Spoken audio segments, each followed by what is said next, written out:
দর্শক, আমি বিএম এরশাদ আপনাদেরকে স্বাগত জানাচ্ছি অমর ২১শে বইমেলা ২০২৬। এসবিটিভি নিয়মিত আয়োজন বইমেলা প্রতিদিন। আমাদের সঙ্গে এই মুহূর্তে আমাদের স্টলে উপস্থিত হয়েছেন বর্তমান সময়ের একজন বিশিষ্ট কবি, লেখক, প্রাবন্ধিক এবং মিডিয়া ব্যক্তিত্ব জনাব শ্রদ্ধাভাজন আসাদ কাজল। জনাব আসাদ কাজল, আপনাকে এসবিটিভির পক্ষ থেকে স্বাগত। আপনি কেমন আছেন? ইনশাল্লাহ ভালো আছি। শুরুতেই আপনার কাছে আসবো এবারকার বইমেলা নিয়ে। আমরা জানি যে এবার বিশেষ করে ত্রিদশ জাতীয় সংসদ নির্বাচনের কারণে যথাসময় বইমেলা হয়নি। হবে কি হবে না এই দ্বিধাদ্বন্দ্বের মধ্য দিয়ে সর্বশেষ অবধি বইমেলা হলো। এই বইমেলা নিয়ে এবং এই বইমেলার আয়োজন নিয়ে আপনি একটু দর্শকদের উদ্দেশ্যে কিছু বলুন। ধন্যবাদ আপনাকে, এত সুন্দর একটি চমৎকার অনুষ্ঠান বইমেলায় আপনি করছেন। নিঃসন্দেহে এটি একজন লেখকের সেবা, প্রকাশকের সেবা, তথাপি এটি একটি দেশ সেবার অন্তর্ভুক্ত। বইমেলা নিয়ে প্রশ্ন হলে এই কথা আমি বলবো, এদেশে সব কিছুই হয়, সময় মতো হয় না। বইমেলাও এর থেকে ব্যতিক্রম নন। বইমেলা নিয়ে দুইটা গ্রুপ ছিল। এক গ্রুপ বলেছিল ঈদের পর হবে, আরেক গ্রুপ বলছিল যে ঈদের আগেই হবে। ফলে সাধারণ মানুষ, আমজনতা ধরে নিয়েছিল হয়তো হবে না, আবার কেউ কেউ ধরে নিয়েছিল হয়তো হবে। এই হওয়া না হওয়ার দোটানা মেলাকে বাধাগ্রস্ত করেছে এবং মারাত্মকভাবে ক্ষতিগ্রস্ত করেছে। যদি এই রকম দোটানাটা না থাকতো, মেলাটা কিন্তু আজকের মতন এই দন্যদশাটা হতো না।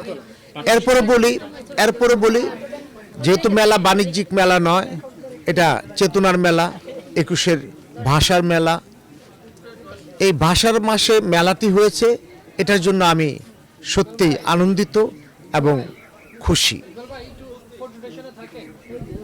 বইমেলার এবার মানে এই যে লেখক পাঠকের যে অনুপস্থিতি, এক্ষেত্রে লেখকরা এবং বিশেষ করে প্রকাশকরা যে একটা চরম ক্ষতির সম্মুখীন হচ্ছে, এই বিষয়ে আপনি কি বলবেন?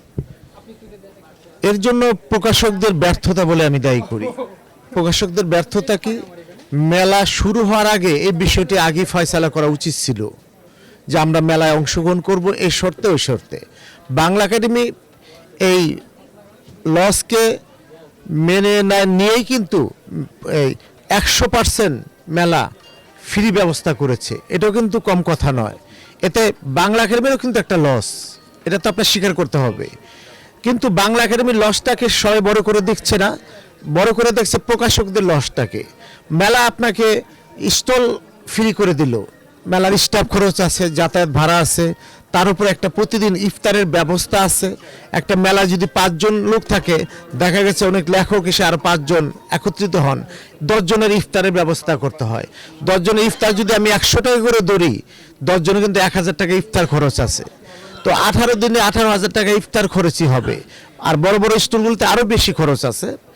কিন্তু এই লসটা পোষানোর ব্যাপারটা মেলাতে আর হবে না। কাজল ভাই, আপনার কাছে আরেকটা গুরুত্বপূর্ণ বিষয়, আপনি কি মনে করেন যে বর্তমান সময়ে পাঠক শূন্যতা হ্রাস পেয়েছে এবং লেখকের সংখ্যা বেড়েছে? তো এই পাঠককে কিভাবে বইমুখী করা যায় বলে আপনি মনে করেন? আচ্ছা, আমরা কিন্তু একটা বিষয় লক্ষ্য করি না, আমরা বই পড়াকেই পঠন পাঠন মনে করি। এটা কিন্তু ঠিক না। বর্তমান যুগকে বলা হয় অত্যাধুনিক যুগ, ডিজিটাল যুগ।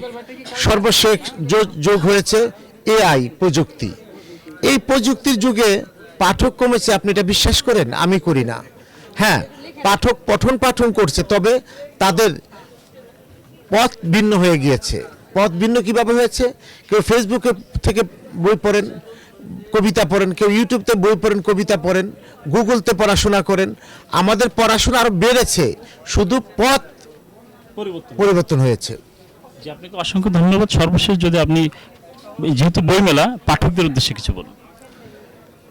পাঠকদের এই কথাই বলবো, এবারে বইমেলায় শুধু যে বই কিনতে আসবেন তা নয়, কিন্তু একবার ঘুরে যাওয়াটাও কিন্তু আপনাদের ভাষার প্রতি শ্রদ্ধা জানানো।